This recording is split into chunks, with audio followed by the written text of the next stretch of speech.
The massive battleship Unity's Pride floated in the darkness of space like a silver mountain. Inside its metal halls, hundreds of alien soldiers from across the galaxy walked with heavy steps toward the main briefing room. The ship was so large that it took Commander Jae-ho Kim and his team 15 minutes to walk from their quarters to the meeting. Jae-ho looked at his 4 teammates walking beside him. They wore simple black uniforms that looked plain compared to the colorful armor and strange clothing of the aliens around them. Lieutenant Soo-jin Park carried her equipment bag over her shoulder. Sergeant Dong-woo Lee checked his communication device one more time. Corporal Myung Choi walked quietly, her sharp eyes watching everything around them. The briefing room was enormous. It had to be big enough to hold creatures of many different sizes. Some aliens were as tall as trees, while others were as small as children. The walls were covered with screens showing maps of stars and planets. The air smelled strange, filled with the scents of dozens of different species breathing the same recycled atmosphere. Jae-ho and his team found seats in the back corner. Around them, alien warriors talked in voices that sounded like growling animals singing birds or crackling electricity. The humans could understand them through their translation devices, but the sounds were still strange to hear.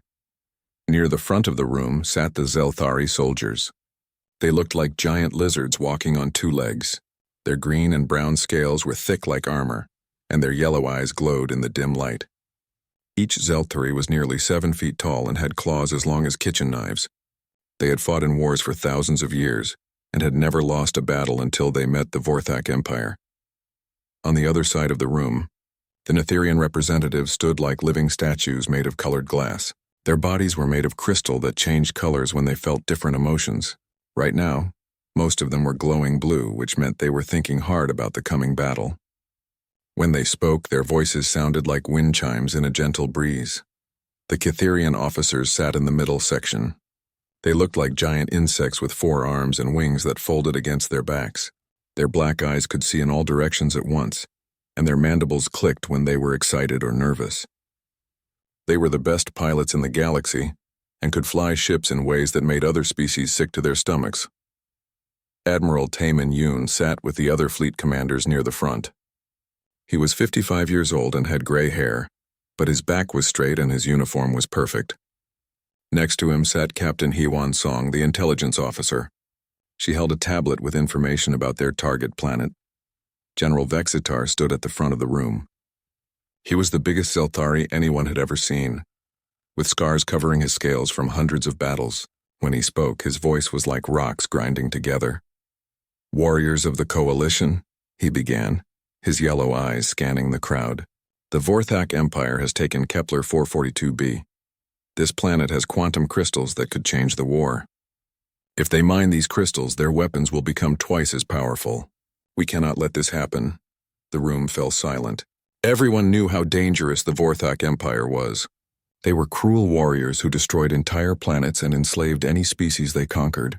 They had been winning the war for 3 years, pushing the coalition forces back across the galaxy. General Vexitar touched a control, and the main screen showed a picture of Kepler 442b. The planet was covered in purple crystals that grew like mountains from its surface. Red fortresses sat on top of the crystal formations, connected by bridges and tunnels that glowed with energy. "The enemy has built 12 fortress complexes," Vexitar continued. "Each fortress has energy shields, automated weapons, and over 1,000 Vorthak soldiers. Our plan is simple. We will attack with overwhelming force.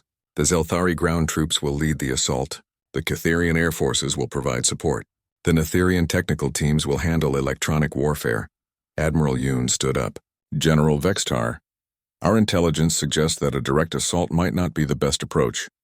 The fortresses are too well defended. Perhaps Earth's special forces could infiltrate behind enemy lines and disable their defenses from within." The room erupted in sounds that the humans' translation devices could not properly convert. The Zelthari were hissing like angry snakes. The Kitherians were clicking their mandibles so fast it sounded like machine guns. The Netherians were flashing red and orange, which meant they were either angry or amused. General Vexitar looked at the human team with something that might have been pity. "Commander Kim," he said, "your species has been part of the coalition for only 2 years. You have fought in 3 small battles. The Zelthari have fought in 3,000 battles across 500 worlds. What could your soft-skinned warriors possibly do that we cannot? A Catherian commander named Kilron spoke up. His voice was like the buzzing of a giant bee. Humans lack natural weapons. No claws, no armor plating, no enhanced strength.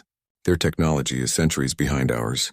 They cannot even breathe in most planetary atmospheres without artificial help. The Netherian representative's body flashed with colors that meant laughter.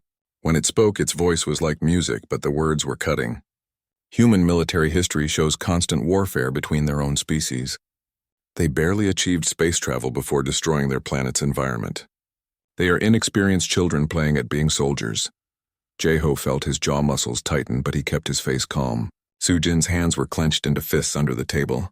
Dongwu was staring at his equipment, trying not to show his anger. Myung's eyes were cold as ice, but she said nothing. Captain Haiwan Song stood and activated her tablet. The main screen changed to show detailed maps and sensor readings.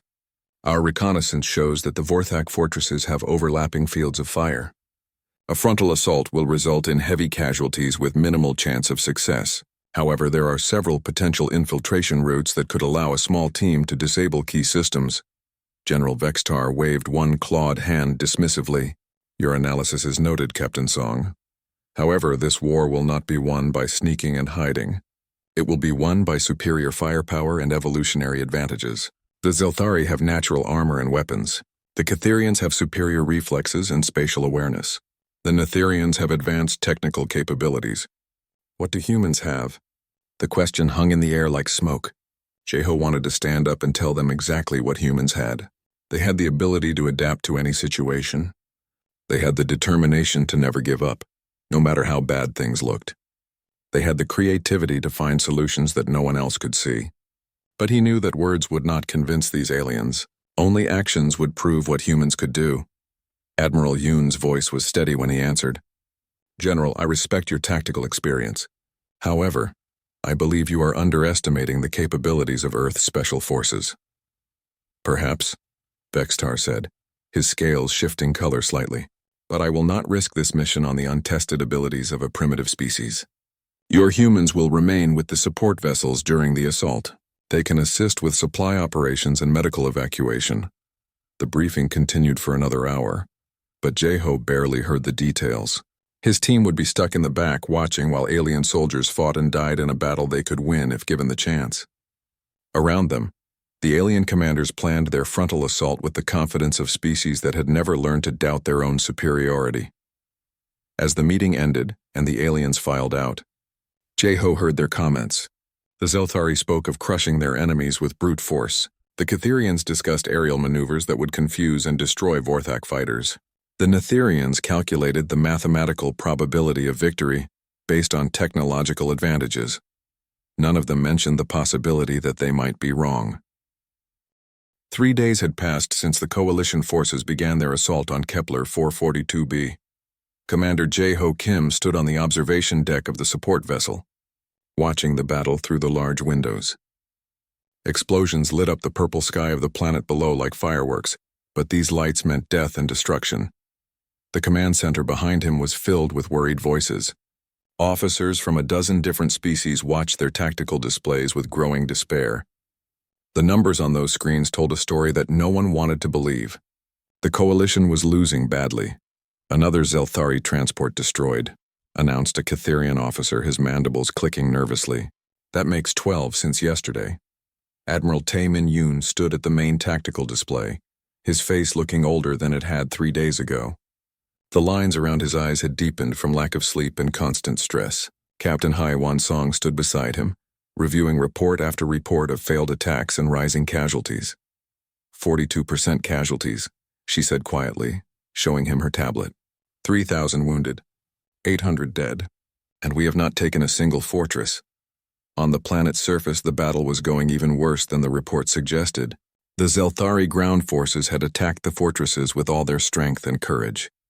They had charged across the crystal fields with their natural armor protecting them from small weapons fire. But the Vorthak energy cannons were too powerful. The beams cut through Zelthari scales like hot knives through butter. The Catherian air cavalry had tried to provide support from above. Their pilots were the best in the galaxy, performing impossible maneuvers that would kill pilots from other species. But the Vorthak had placed automated defense towers every few hundred meters. These towers fired so many shots that the sky looked like it was raining red lightning. Catherian fighters fell from the sky, their wings torn and burning. The Netherian technical specialist had tried to break through the enemy's electronic defenses. Their crystal bodies let them connect directly to computer systems, making them perfect for electronic warfare. But the Vorthak systems were protected by codes that changed every few seconds. Even the brilliant Netherian minds could not crack them fast enough. Lieutenant Sujin Park walked up beside Jae-ho at the window. She held a cup of terrible coffee that tasted like burnt plastic, but it was hot and it kept them awake. "This is hard to watch," she said softly. "We could help them. We know we could." "They don't want our help," Jae-ho replied. His voice was calm, but his hands were tight fists at his sides. "They still think we're too primitive to matter." Down in the lower levels of the support ship, Sergeant Dongwoo Lee sat in front of his equipment. While the Coalition used their advanced sensors to watch the battle, Dongwoo was using equipment that the aliens thought was ancient and useless. His machines were simple compared to alien technology, but they worked in ways that surprised him. "Commander," Dongwoo's voice came through the communication system. "You need to see this." Jae-ho and Sujin left the observation deck and headed down to Dongwoo's small workspace. Corporal Mi-young Choi was already there, looking at the information on his screens with great interest. "What did you find?" Jae-ho asked. Dongwoo pointed at one of his displays. It showed a map of the largest Vorthak fortress, the one that General Vextar had been trying to capture for 3 days. "The Coalition sensors are too advanced. They're looking for complex signals and sophisticated technology, but my equipment is simple, so it picks up basic things they miss." He pressed a button and the image changed to show the area under the fortress. "The fortress sits on top of a crystal mountain, right? But underneath that mountain is a network of caves, and those caves are filled with water." Mi-young traced her finger along the blue lines on the screen. "The shield generators. They're drawing power from somewhere. The Coalition assumed the power came from generators inside the fortress. But look at these energy readings. The power is coming from below." Sujin leaned closer, her eyes growing wide. "The power distribution network runs through the underwater caves. They put it there because they thought it would be safe. No one would think to look underwater. And no one would be able to reach it," Jae-ho added, understanding spreading across his face. "The Zelthari are too heavy for underwater operations. Their dense bones and thick scales make them sink like rocks. The Catherians have exoskeletons that would flood and drown them. The Netherians are made of crystal. Water would interfere with their molecular structure." Dongwoo nodded. "But humans can swim. We have been swimming for thousands of years. It is natural for us."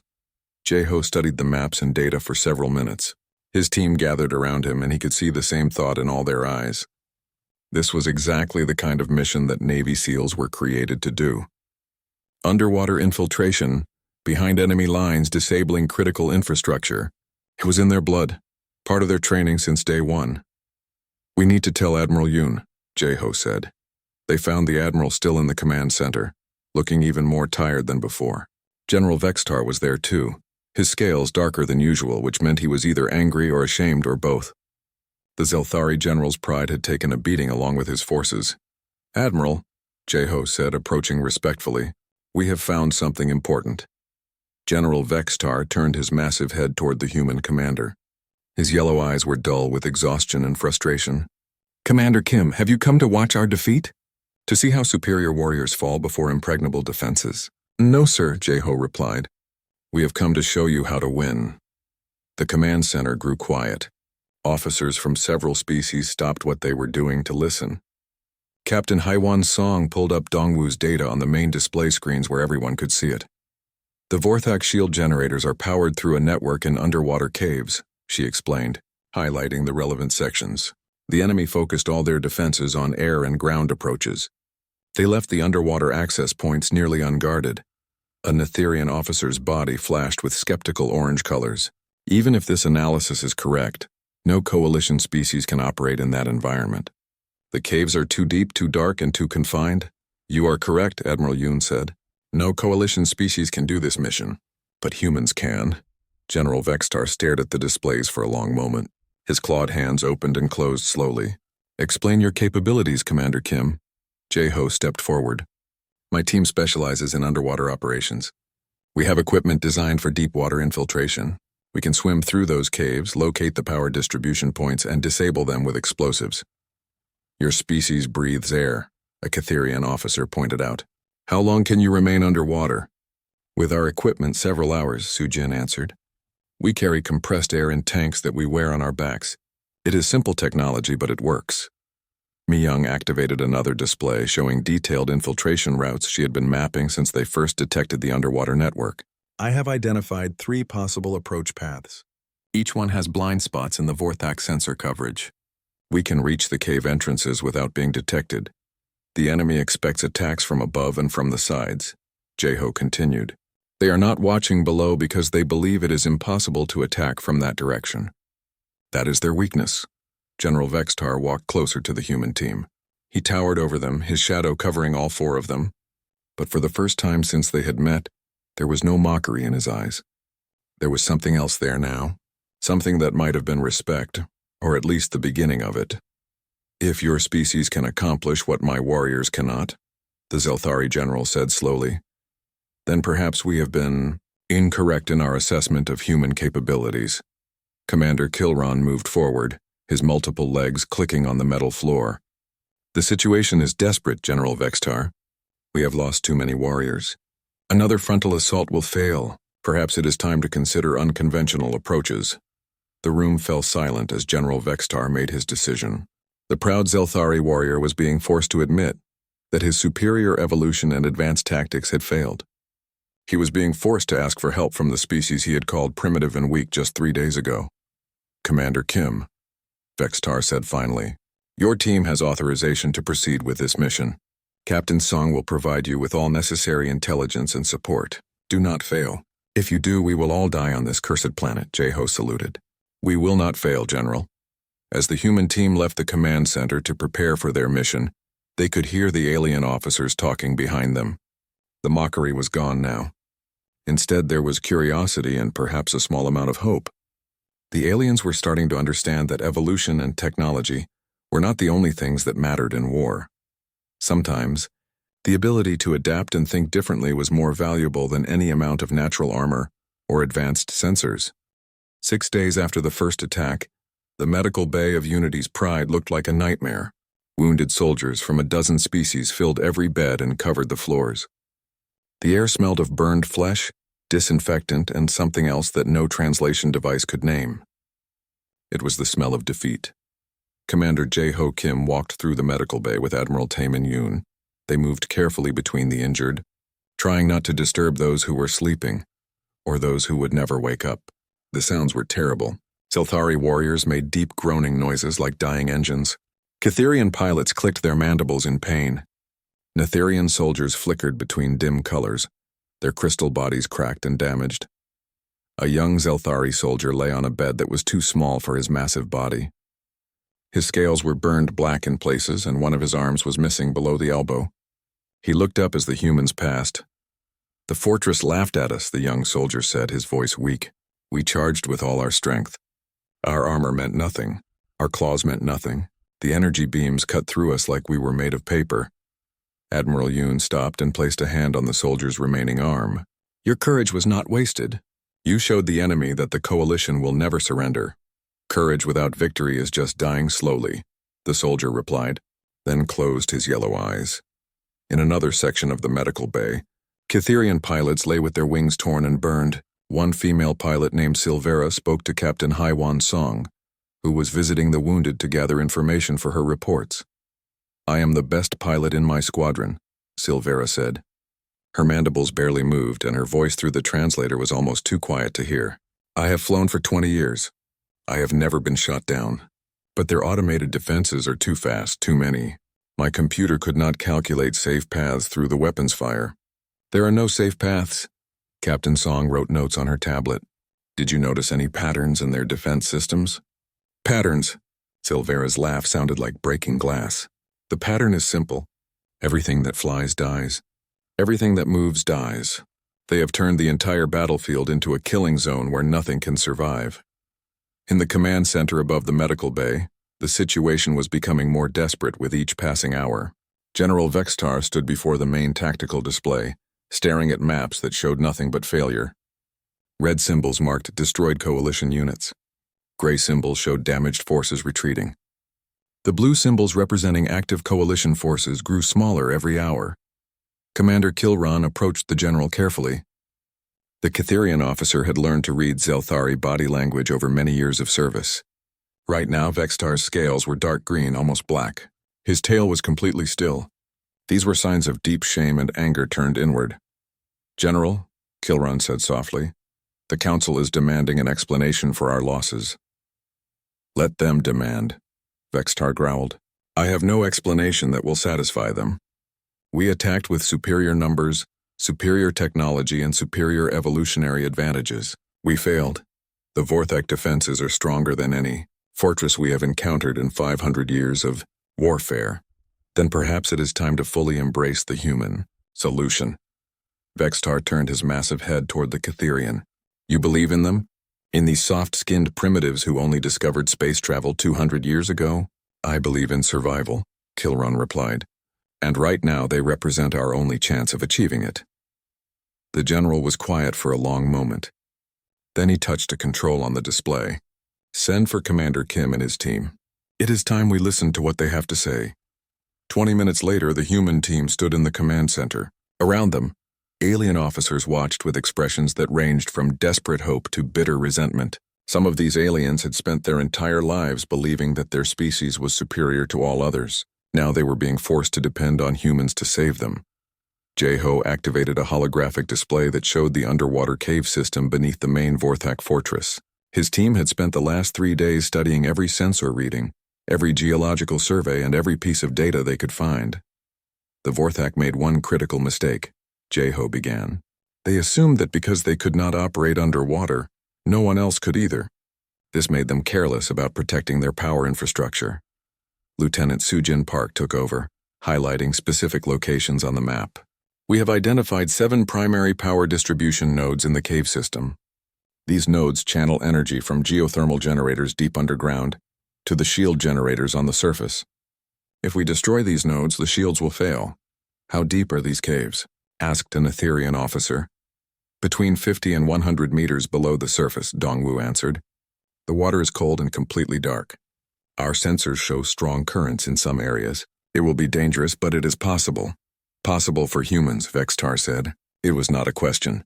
"Yes, sir," Jeho confirmed. "My team has trained for operations like this since we joined the military. We have equipment specifically designed for deep water infiltration. We can carry enough explosives to destroy all 7 nodes." Corporal Mi Young Choi brought up another display showing their planned infiltration route. The Vorthak have sensors covering the air and ground approaches to their fortress. But their underwater sensors are minimal. They have placed a few basic detection devices near the cave entrances, but nothing sophisticated. "We can avoid them." "And if you are detected?" Kilran asked. "If the enemy discovers you before you complete your mission, then we adapt," Jeho said simply.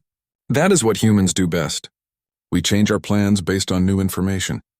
We find alternative solutions when the primary plan fails." A Zelthari captain who had survived 3 days of ground combat spoke up. His voice was rough with pain from his wounds. "I have fought beside warriors from 20 species across 50 worlds.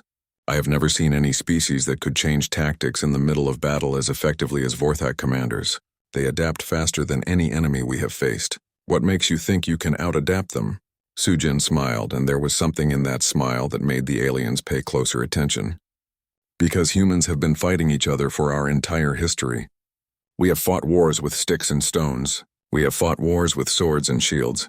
We have fought wars with guns and bombs. Every time we created a new weapon, someone else created a defense against it.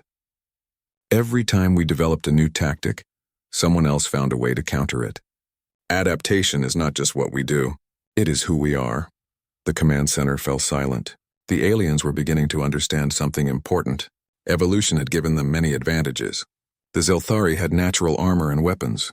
The Catherians had superior reflexes and spatial awareness. The Netherians had advanced computational abilities. But evolution had also made them specialized. They were very good at specific things, but they struggled when situations required them to be something they were not. Humans had no natural armor, no enhanced strength, No evolutionary advantages at all. But that very lack of specialization had forced humanity to become masters of adaptation. They could learn any skill, survive in any environment, and solve any problem because they had no predetermined evolutionary path to follow. General Vextar studied the human team for a long moment. He saw their simple uniforms without built-in armor. He saw their soft skin that could be cut by the smallest blade. He saw their small size compared to the massive Zeltari, or even the average Catherian. But he also saw something in their eyes that he recognized. It was the look of warriors who had been underestimated their entire lives and had learned to turn that underestimation into a weapon. "You understand that this mission may be a one-way trip," Vextar said. "If something goes wrong in those caves, we cannot send rescue. The Vorthak control the surface completely. You would be on your own." "We are always on our own," Jeho replied. "That is another thing humans are good at. We operate in small teams behind enemy lines with no support. We succeed or we die. There is no other option." Admiral Yoon stepped forward. "My team is ready, General. Give us 12 hours to prepare our equipment and review our final approach vectors. Then we will complete this mission." Vextar looked at Kilron, who clicked his mandibles in agreement. He looked at the other commanders, who nodded their acceptance. The decision was made. "You have your 12 hours, Commander Kim," Vextar said. "Use them well. The survival of this fleet, this mission, and perhaps this entire sector of the galaxy depends on your success." As the human team left the command center to begin their preparations, the alien officers remained behind.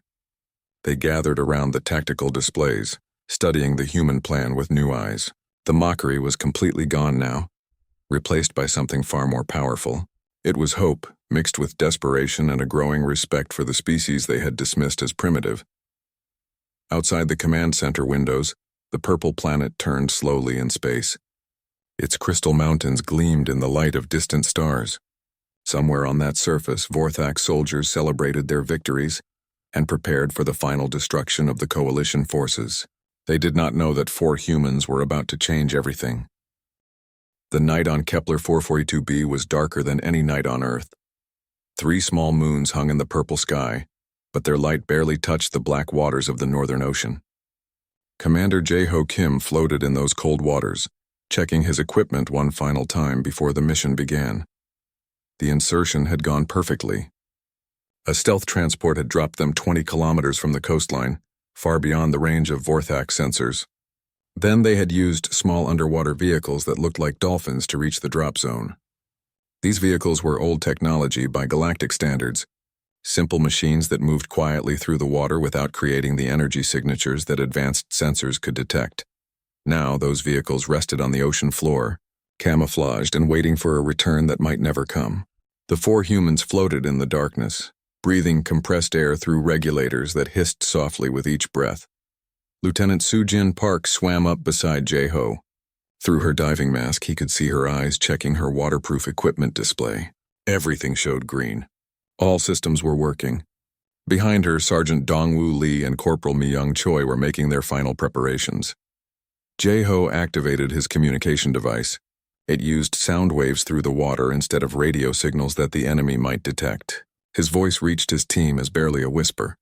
"Final equipment check. Sound off. Soo-Jin ready. Demolitions package secure. Detonators armed and safe. Dongwoo ready. Communications working. Sensor equipment operational. Mi-young ready. Reconnaissance gear functional. Weapons loaded."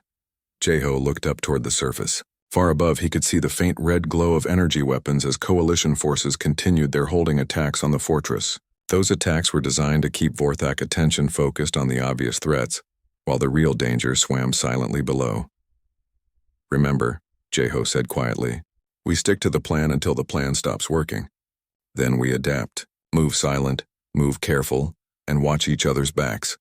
The team began swimming toward the underwater cave entrance. The water was so cold that even through their diving suits they could feel it stealing warmth from their bodies.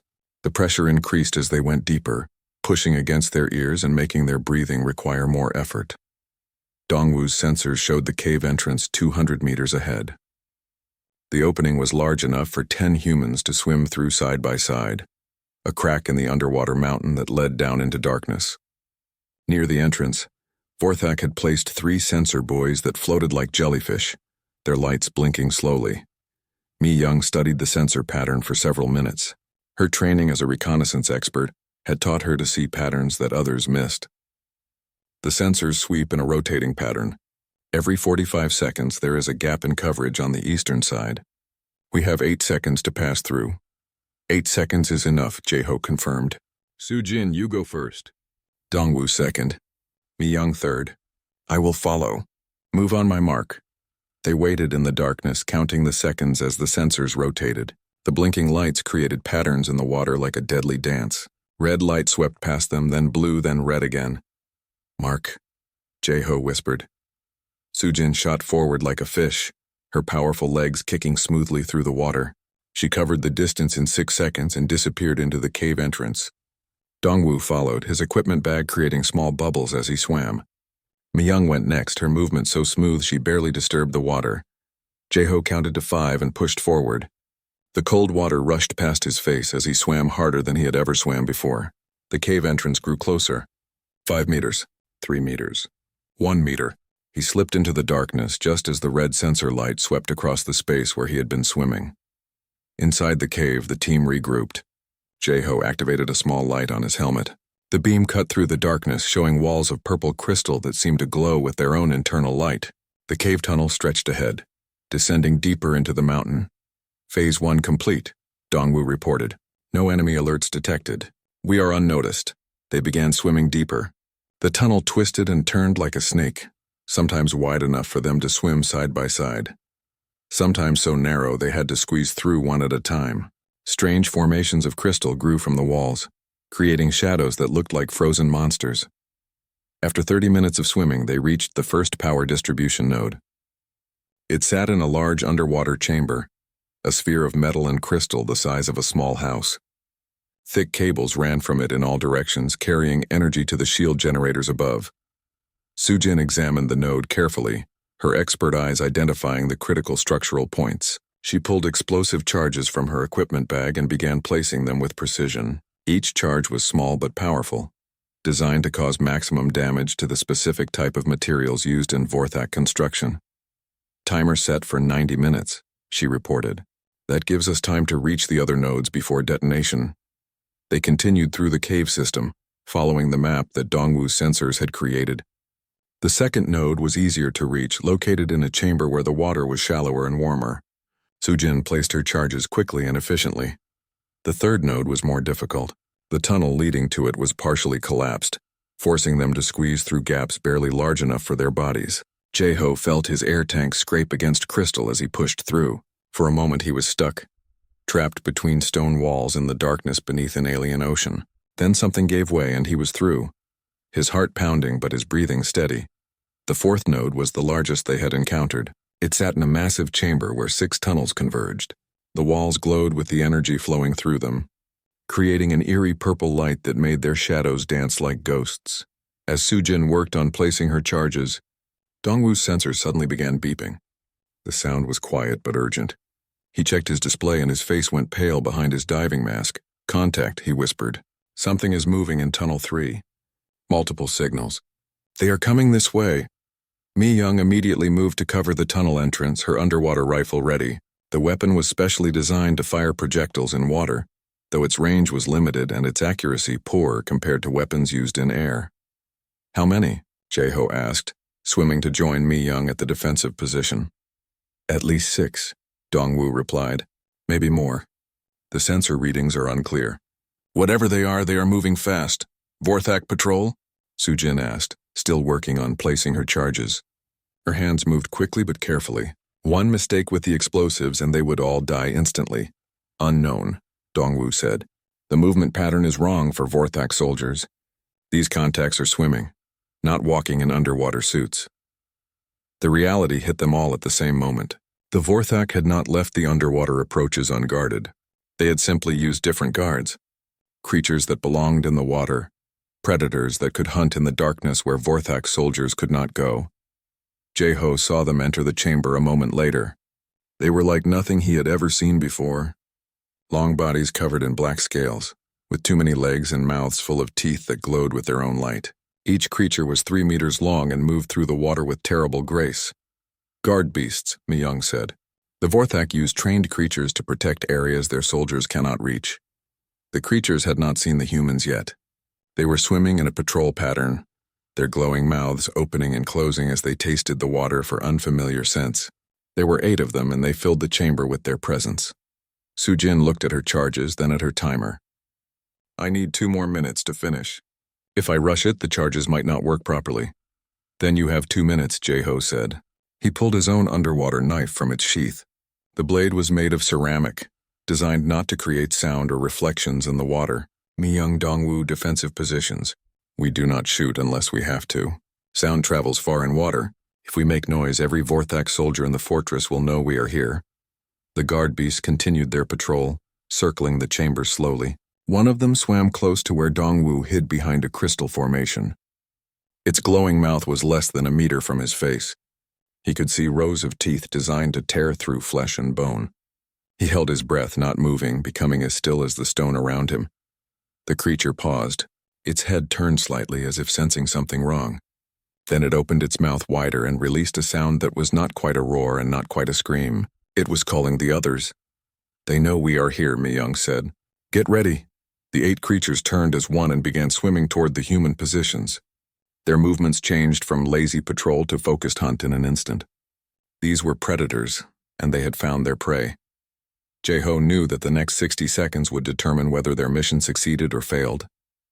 Whether they lived or died, whether the coalition won or lost this entire battle, everything depended on what happened in this dark chamber beneath an alien ocean. The guard beasts attacked. The first guard beast lunged at Corporal Miyang Choi with its mouth wide open, showing 3 rows of glowing teeth. She twisted in the water at the last second, letting the creature's momentum carry it past her. As it passed, she drove her ceramic knife into the soft spot behind its head where the skull met the spine.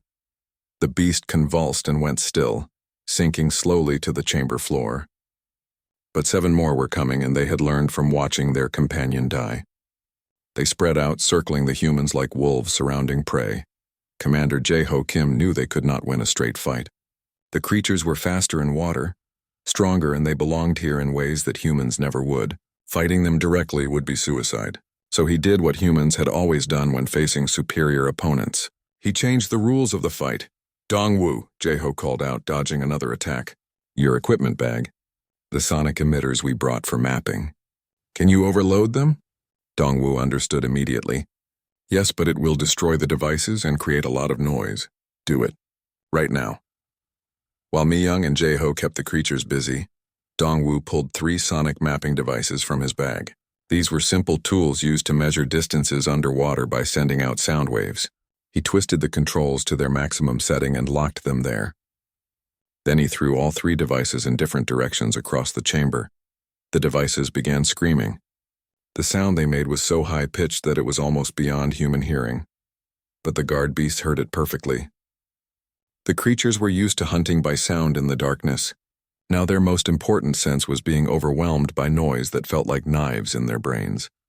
The beasts scattered in confusion, swimming erratically and crashing into walls. 2 of them collided with each other and began fighting, thinking the other was the source of their pain. Sujin, Jeho shouted. How much time? 30 seconds, she called back, her hand still working on the explosive charges. Almost done.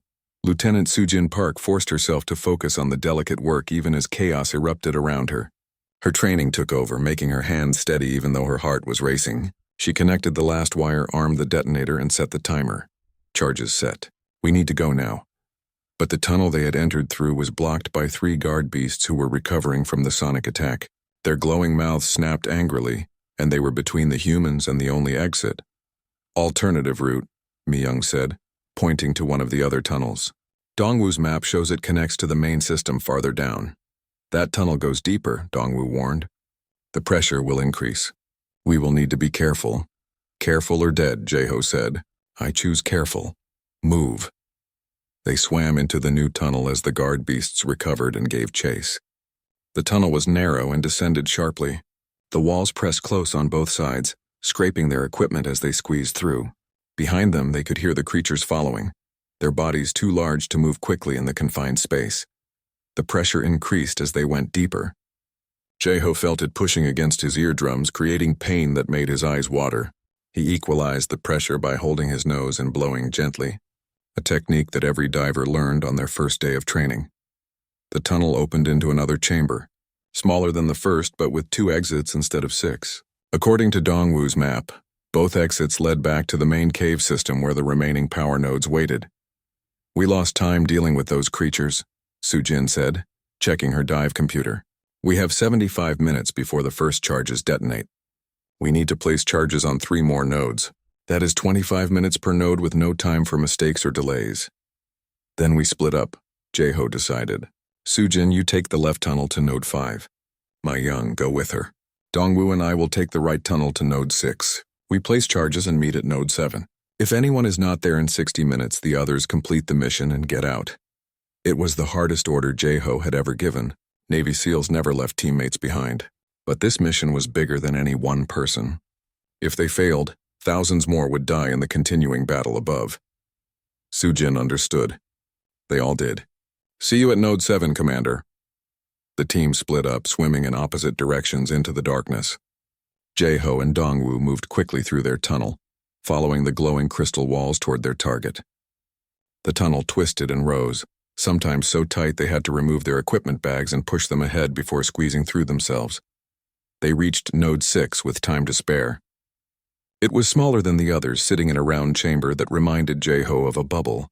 Dongwu kept watch while Jae-ho placed the explosive charges himself. His hands were not as skilled as Sujin's, but he had watched her work enough times to know the basics.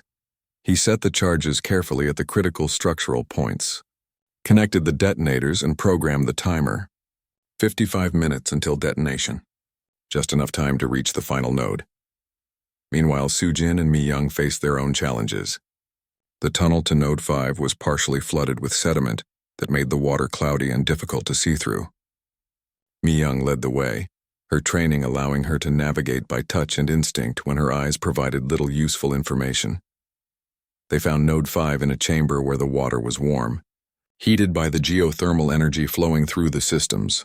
Sujin worked quickly, placing charges while Mi-young watched for any signs of more guard beasts or Vorthak patrols. "Charges set," Sujin reported, timer synchronized with the others. 48 minutes to detonation. They swam toward the final node where they were supposed to meet the others.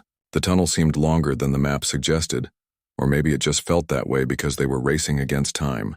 Mi-young checked her dive computer and saw that their air supply was getting low. They had enough to complete the mission and reach the surface, but there was no margin for error. Node 7 was located in the largest chamber they had seen yet. The space was so big that their lights could not reach the far walls. The power node itself was massive, 3 times the size of the others, clearly a central hub that controlled the entire network. Jae-ho and Dongwu arrived first. 2 minutes later, Sujin and Mi-young swam into the chamber from the opposite side. All 4 were exhausted, cold and running low on air, but they were alive and together. Sujin approached the massive node and began her final work. This one would require more charges placed more precisely. It was the heart of the entire power distribution system. If this node failed, the others would matter less because the energy flow would be disrupted at its source. She worked for 20 minutes, placing charges, checking connections, triple verifying every detail. Finally, she armed the detonators and set the timer. 25 minutes until everything exploded. "Mission complete," she said. "Now we just need to get out of here alive." But Dongwu's sensors were showing a problem. "The tunnel we used to enter the cave system is now blocked. Sensors show a collapse probably caused by the fighting earlier. We need to find another exit." Mi-young studied her mental map of the caves they had explored. There was a vertical shaft near node 3. It leads up to a cave that opens on the coastal cliff face. "It is not ideal, but it is our best option." They began swimming toward the vertical shaft, moving as quickly as they dared. Their lights created strange shadows on the crystal walls. Time seemed to move differently down here in the darkness. Every minute felt like an hour. They reached the vertical shaft with 15 minutes to spare before detonation. Looking up, they could see a faint glow far above where the shaft reached the surface cave. But the shaft was narrow and went straight up for over 100 meters. "We will need to ascend slowly," Jae-ho said.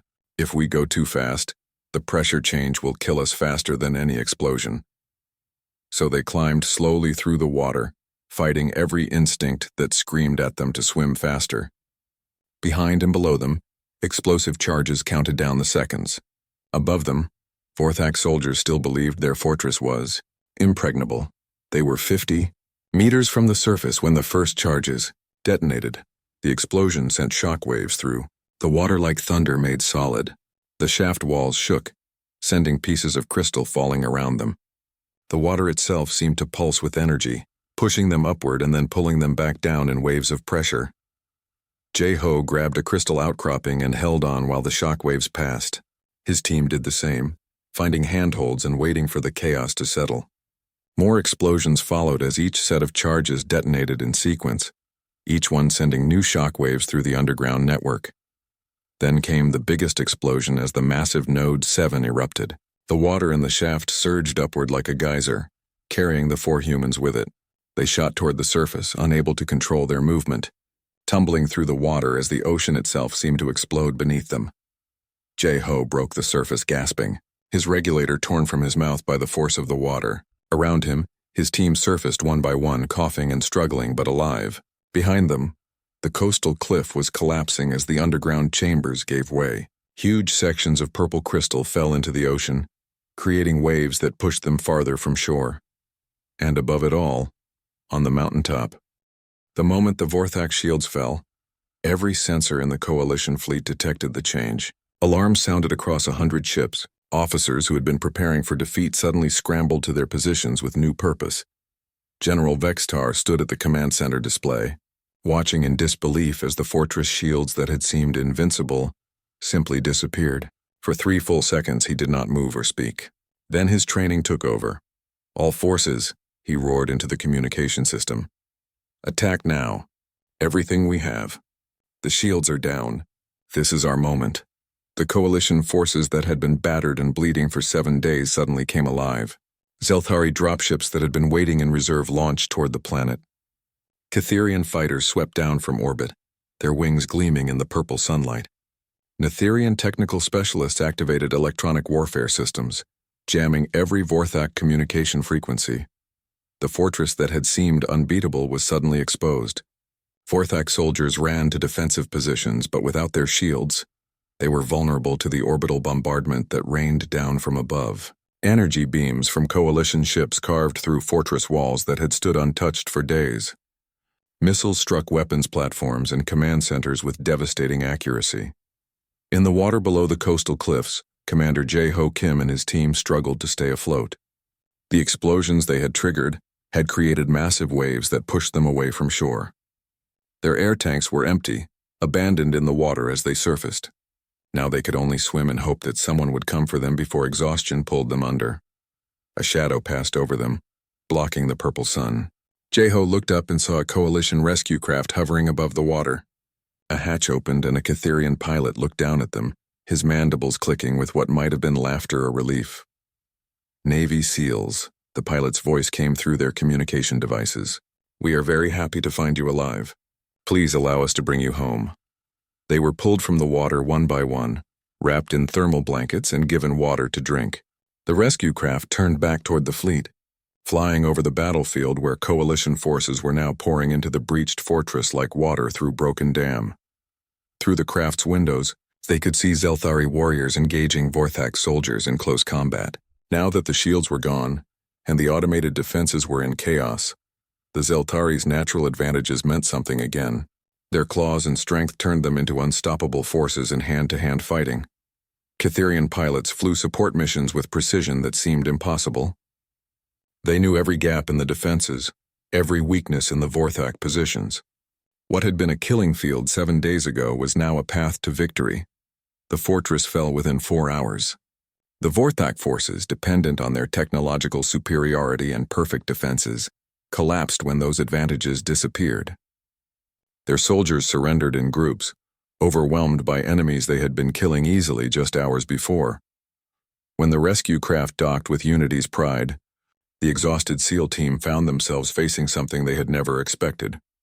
Hundreds of alien soldiers lined the docking bay, standing at attention. Zelthari warriors with scales scarred from battle.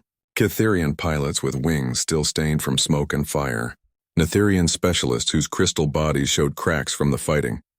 As Jae-ho stepped off the craft, Still wrapped in a thermal blanket, General Vextar approached. The massive Zelthari commander walked slowly, his tail held high in a sign of deep respect among his people. He stopped 1 meter from the human commander and stood at rigid attention. Then he did something that Jeho would remember for the rest of his life. General Vextar lowered his head in a gesture of profound respect, exposing the vulnerable back of his neck to the human he had once called primitive and weak. "Commander Kim," Vextar said, his voice carrying across the silent docking bay. "On behalf of the Coalition, I apologize for our arrogance. You and your team have saved thousands of lives today. You have shown us that true strength comes not from evolution or technology, but from the mind and spirit of the warrior." Jeho was too tired and too cold to make a grand speech. He simply nodded and said, "We did our job, General. That is what soldiers do." But Vextar was not finished. He straightened and turned to address all the assembled forces. "Let it be known across the Coalition that Earth's warriors are to be honored and respected as equals. Any species that questions human capabilities will answer to me personally." Commander Kilron stepped forward, his mandibles clicking in the Catherian way of showing great emotion. "I have fought in 300 battles across my lifetime. I have never seen tactical thinking as creative as what these humans demonstrated. They saw possibilities where our advanced minds saw only impossibilities." A Netherian officer, her crystal body glowing with colors that meant admiration and gratitude, spoke through her translator. "We analyzed the Vorthak defenses with our most sophisticated computers. We found no weaknesses. The humans found a weakness in 3 days using equipment we considered obsolete. This teaches us that newer is not always better. Sometimes simple solutions defeat complex problems." Over the next several hours, as Jeho and his team rested and recovered, word of their mission spread through the entire Coalition fleet. The species that had mocked humans as soft and weak now told stories of the small team that had swum through darkness and danger to achieve what entire armies could not. In the medical bay, wounded soldiers who had suffered for days now smiled as they heard the news. The young Zelthari warrior who had lost his arm sat up in his bed and said, "Tell me about these humans. Tell me about the ones who do not give up." 2 days later, after the fortress was fully secured and the Vorthak prisoners were processed, Admiral Taemin Yoon received a communication from Coalition High Command. The message was brief but significant. Earth's special forces were being requested by name for 3 new critical missions across different sectors of the war. More importantly, Coalition military academies were asking for human instructors to teach courses on unconventional warfare, tactical adaptation, and creative problem-solving. Species that had spent thousands of years developing perfect military tactics suddenly wanted to learn from the primitives who had been in space for less than 2 centuries. Captain Hai Wan Song compiled a report on the mission that became required reading for all Coalition officers.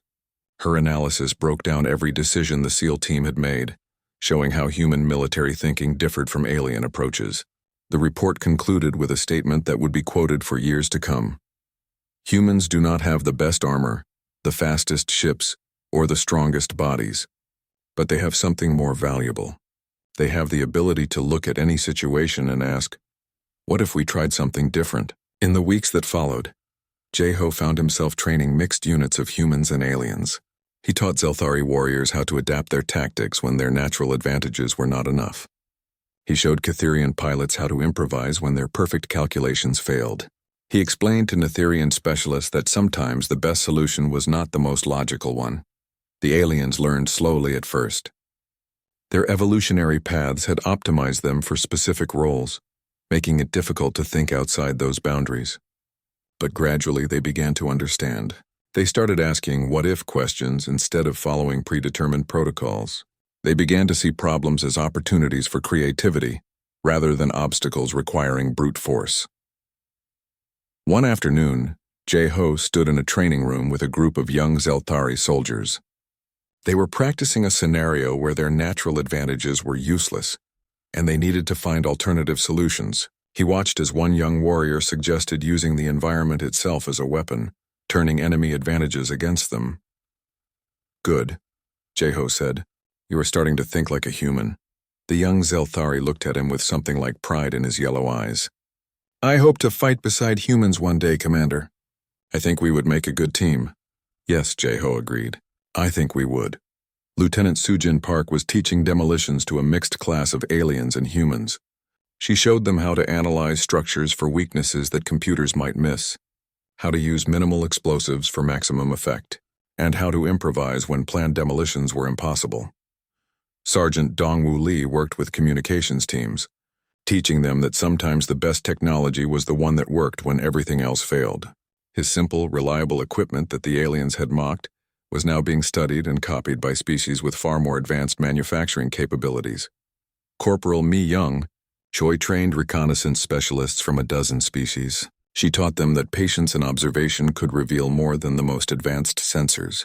She showed them how to move through enemy territory by thinking like prey instead of predators, by being small and quiet instead of large and loud. 3 months after the Battle of Kepler 442b, the Coalition launched a major offensive against the Vorthak Empire. This time, human advisors were present in every command center. Human specialists worked alongside alien forces at every level. The tactics used were a combination of alien strengths and human creativity. The offensive succeeded beyond all expectations. 1 year after the Battle of Kepler 442b, the Coalition Academy on the moon of Thesera Prime held its largest graduation ceremony in 3 centuries. Over 5,000 students from 40 different species stood in formation across the massive parade ground. Among them were humans, Zelthari, Kitherians, Netherians, and dozens of other species who had learned to fight together as one force. Commander Jae-ho Kim stood on the platform with the other instructors, watching the graduates with quiet pride. His uniform now carried medals and commendations from a dozen different worlds, but the decoration he valued most was the simple patch on his shoulder, showing Earth's flag flying alongside the Coalition banner. Admiral Taemin Yoon stepped to the podium to address the graduates. His hair was completely gray now and new lines marked his face, but his voice was strong and clear. 1 year ago, Admiral Yoon began, the Coalition military was losing this war. We were losing because we believed that our individual strengths were enough. We were losing because we could not imagine that we might be wrong. We were losing because we had forgotten the most important lesson of warfare. That adaptation is survival, and survival requires humility. The graduates stood silent, listening. Human cadets stood shoulder to shoulder with Zelthari warriors twice their size. Kitherian pilots folded their wings respectfully beside Netherian, technical specialists whose crystal bodies glowed softly in the afternoon sun. The Battle of Kepler 442b taught us this lesson in the hardest way possible, Yoon continued. 4 humans accomplished what thousands of Coalition soldiers could not. Not because humans are superior, not because we possess some evolutionary advantage that others lack, but because humans learned long ago that the universe does not care about your strengths. It only cares about your ability to change when change is necessary. General Vextar stepped forward to present the graduation honors. The old Zelthari warrior moved more slowly than he once had, his scales bearing the marks of 100 battles, but his yellow eyes were as sharp as ever, and his voice still commanded respect. When I first met humans, Vextar said, I saw weakness. I saw soft skin that could be cut by the smallest blade. I saw small bodies without natural weapons. I saw technology that seemed primitive compared to what we had developed over thousands of years. I was wrong about everything. A ripple of emotion passed through the crowd. Many of these graduates had heard the story of Kepler 442b, but hearing it from General Vextar himself was different. This was the warrior who had dismissed humans as primitives, now standing before them and admitting his mistake. I have learned that true strength is not about having the biggest claws or the thickest armor, Vexitar continued. True strength is about seeing what others cannot see, finding solutions where others find only problems, refusing to surrender even when logic says you should. These are human qualities, and now they must become Coalition qualities. The ceremony continued with individual awards and recognitions. Lieutenant Sujin Park received the Coalition Star for exceptional valor, the first human to be honored with the military's highest decoration. Sergeant Dongwoo Lee was recognized as the top communications specialist in his training class, beating out students from species with naturally enhanced sensory abilities. Corporal Mi-young Choi graduated at the head of the reconnaissance program, her human patience and observation skills proving superior to alien technology. But the moment that defined the ceremony came when a young Zelthari cadet named Korvan stepped forward to receive his commission. He had been among the wounded at Kepler 442b, one of the soldiers who had watched his entire unit destroyed in the failed frontal assaults. His scales still bore burn scars from Vorthak energy weapons. "Commander Kim was my instructor," Korvan said, his voice carrying across the silent parade ground. "He taught me that my natural weapons and armor are tools, not solutions. He taught me to think before I act, to adapt before I attack, to question before I obey. These lessons saved my life in 3 battles since Kepler 442b. More importantly, they helped me save the lives of my squad. I am honored to graduate as a coalition officer. But I'm more honored to call humans my brothers and sisters in arms." The parade ground erupted in sounds of approval. Zelthari warriors hissed in agreement. Kitherians clicked their mandibles in respect. Netherians glowed with colors that meant joy and solidarity. And humans simply cheered, their voices mixing with the alien sounds to create something entirely new. After the ceremony, Jeho found himself surrounded by graduates wanting to thank him, or ask questions about tactics, or simply shake his hand. A young Kitherian pilot named Rilthas approached with her flight suit, marked by symbols of successful combat missions. "Commander Kim," she said, her mandibles moving in what Jeho had learned was a Kitherian smile. "I flew my first combat mission yesterday. We were outnumbered 3-1. My squadron leader, a human named Lieutenant Park Minho, ordered a tactical retreat into an asteroid field. Then we used the asteroids as cover to ambush our pursuers. The enemy expected us to flee. Instead, we turned their own advantage against them. We won the battle without losing a single ship. This is the human way of fighting, yes?" "That is one human way," Jeho agreed. "But it is becoming the coalition way too. You are learning to adapt." "Yes," Rilthas said.